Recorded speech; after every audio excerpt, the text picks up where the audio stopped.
Some 41 and In Too Deep. If you're listening now, you're in too deep. It's the Ricky Gervais Show. Run for the hills. Oh, No. classic. Yeah. With Steve Merchant. Yeah. Whose birthday it is today. Yeah. Yeah. So So someone never listened before and they heard that link. They're thinking, great, it's proper radio Yeah. at last. Oh. XFM 104.9, just gone 1:05. Steve, do you want some great music I'd today? love to hear some great music. Well, I've brought in some good stuff. I've brought in Oasis, we've got Radiohead, Sure, I've got some sure. Dre, I've got some Alba, I've got some Jimmy Webb. I'm looking forward to that. Yeah. You know, we're keeping it real. Oh, absolutely. Yeah. I've got Charlatans, I've got Nirvana. Any Sade? There's no Sade. not? That's a shame. No, but I've been looking through the library and I have found 4 non-blondes. Brilliant. A hit from yesteryear. Looking forward to that later, Rick. Yeah. It was Carl. It was you that worked out the maths and worked out I was 28 because they just worked out I'm 27. You are 27. No way. Yeah, I asked you, didn't I? And I said, Because, no, but what I sort of questioned was, I said, well, if you're 27 today, that means last week you were 26. well done. Yeah, that's irrelevant. So therefore, you assumed that I must be 28 then. Yeah. Whereas I assumed you were using, your knowledge of maths, No, such as it is. I wouldn't do that. No, sure. Wow. I actually got lost in that conversation because I genuinely didn't know what he meant would mean last week you were 26. I don't know what that meant. I don't know what it meant. Wow. Well, it is Steve's birthday. But he would have been 26 last week. Sometimes you genuinely frighten me because it's those staring eyes. There's nothing behind him. It's this little bald head. Looks like Davros looking at me. Genuine fear on his face when he enters into a conversation with another human But being. what bit don't you understand? If he's 27 today, he would have been 26 last week, and he doesn't look 26. He didn't look 26 last week. He looks older than 28 today. You've started on his birthday. You're still having a go at him. Carl, I don't look like the kind of hot stud that I actually am, but face facts, that's the truth, mate. Yeah, live with it. Get with Live the with it. programme, jeez. Well, let's have a little bit of cake. Okay, oh, that's appropriate. See The what I did? birthday. But you mean the band, don't Yeah. you? Not the cake. You haven't actually bought a cake, have you? Got anything at all? Cake, short skirt, long jacket, sort of fashion sort of Sure. single. Yes. Isn't it? Yes. Yeah. Oh, I got. Just remembered something. Go Right. on. Something like short skirt, long jacket. Once I was watching daytime TV. I was unemployed. It was the early days of it was about mid-80s, and Who was hosting? It was sort of like one of those Eamon Holmes and someone, or like right, Richard yeah. Newman, but not as good, not as. And the link she went, well, after the break, Leo Sayers popping in, tell us about clothes for the shorter man. I stayed tuned. He came on. He went. Leo wear a short, Sayer? Yeah. He went. Wear a short jacket. Why wear a short jacket? Optical illusion. You're going. Well, that jacket. It couldn't be a foot long because that'd be mad. So it's 2 foot long. So he's 6 foot. So I'm looking at him there. I'm looking. Don't get too close. Just look at the jacket. How tall are you, Leo? Well, work it out. Yeah. This jacket's presumably about. Yeah. Isn't it? Yeah. Yeah. Of course it is. Yeah.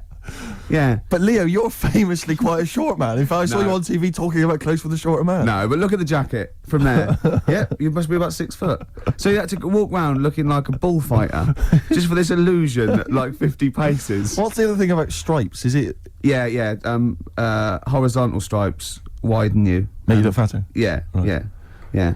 So good advice, good fashion advice for anyone listening. On XFM 104.9 Leo Sayer there offering some topic. We should get Leo in, maybe offer some new stuff. for your birthday. A little special Leo Sayer visit for your birthday. Lovely. Got any presents yet? Got any? I've received nothing yet. But my parents haven't come up, and they're the ones that normally bring gifts. Oh yeah, They are coming up later, and I always look forward to my father's gifts. yeah. Because they are remarkable. I don't know what he's thinking sometimes. I don't understand the logic. I mean, if I explain some of the gifts he's bought in the Go past, on. maybe you could figure out. I once opened, I think I was about 14, Right. and I liked all the stuff that you like at 14, the ladies, obviously, pop music, Yeah, sure. fashion. Yeah. And that's why he bought me on audio cassette the collected wartime speeches of Sir Winston Churchill. It's a good gift. Did you listen to him? Well, I'm not sure when you'd ever be in the mood to listen to that, to be honest. We'll fight on the beaches, Yeah. all that. All the classics, all the classic hits. I don't know when you listen. I think unless you're under attack, I don't think you'd ever listen to that.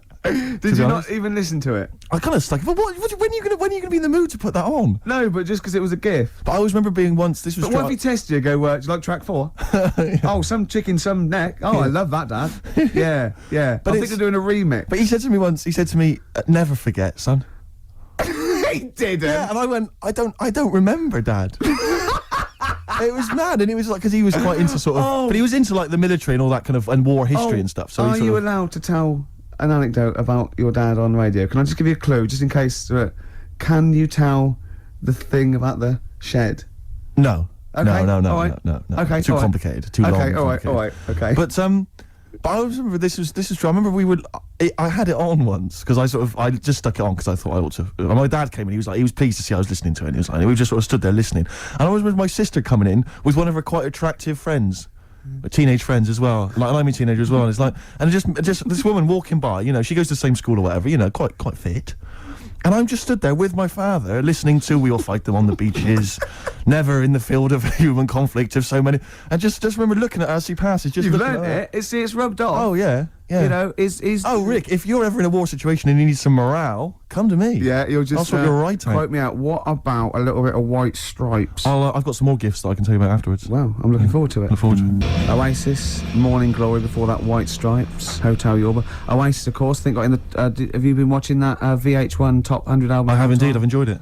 Yeah, number one. Do you remember what number one was? Joshua Tree. See, U2. Yeah. Now, good album It's not the greatest album ever, is it? of all time. I mean, I know it's an arbitrary list, but even so. Yeah, you sort of feel comfortable with it being the Beatles or Exactly, you Marvin kind of- Gaye or even or Pet Sounds or whatever, exactly. And then maybe I don't it's think a you- time, I don't maybe it's remember- a generation shift. There's enough people now. But it was sort of, what I found odd in the list was it started off with, I think it was like the Doors. I remember there was Yeah, it was- yeah. Velvet Underground and stuff. These kind of respected album classics. And then there was things like Stars, Simply Red. I mean, it was a big seller and it's well produced, or whatever. But an odd choice for the greatest albums ever. And then I remember there was things like that Texas album. Yeah. Is it White on Blonde or whatever it was? And I just think, again, is it just based on albums that have sold well, via the Britannia Music Club? But that's always the thing, isn't it? It's like any poll. Like I remember, I think it was last year, the greatest lyrics of all time. One was Imagined by John Lennon, which is if anything, It's a solid classic. And there was like maybe a Dylan or another Beatles one, or something. And in the top 5 was Robbie Williams songs. Robbie Williams songs? Yeah. One of the worst lyricists ever. Well, Just not just the worst, a but collection of words. Yeah, just annoying. Yeah, I think and it was that thing. A man, 1,000 fags. Like that with Dad, and there's gonna take you to the bridge. Yeah. Postmodern sort of. Yeah, but that's a reflection of the sheer weight at the moment, isn't it? So it's always going to be 4 of all time, and then the biggest thing that year. I suppose so. But that's why Coldplay and Travis again, and they're good. But I mean, I don't think they'll be at the same position next year. No. I think you know what I mean. Yeah, It's just yeah. But it's just, I get frustrated with those lists because they just always seem so arbitrary. I think we've forgotten we're on the radio because that was a pretty boring link, wasn't it? Because we're just talking like we're alone. A lot of people probably haven't even seen the VH1 show. Yeah. Not interested in the late. Are we losing it? Are we? You know what I mean? Listen, I'll be honest with you, Rick. It's my birthday today. Last night I went out. I got a little bit wasted. Yeah. So I'm hungover this morning. I didn't get to bed before 11. Right, so Yeah, it's like I had a little bit too much no, sleep. I was pretty wild last night. In actual fact, and I have to say, I went to God knows how many units I had. I went to the Monarch in Camden. Monarch, yeah. There was some kind of groovy night on. I went to the door. I got a load of mates with me. I said, any discount for XFM DJs? You didn't really? Yeah, I did. I was a bit drunk. He went, who are you? I went, Steve Merchant, Ricky Gervais. He went, Steve Merchant, brilliant. You can come in for free. No, he didn't. Yes, he did. I swear to God. He said, yes, you did. He said, and I said, what about mates? He went, it's £5. They can have a £1 off. He said, and I think basically, but basically, Rick, I think I also agreed that you'd DJ there. I can't remember, but if the guy is listening, he can maybe let us know if I promised that. I might have signed something. I can't remember. Oh God. Oh, but anyway, it was a good night. This is like one of those 50s sitcoms when, you sold my soul to an angel. Exactly. Oh, how am I going to get out of this? Yeah, exactly. Oh, no. So anyway, if you go down to the Monarch maybe next week, Ricky Gervais playing. That'll be fun.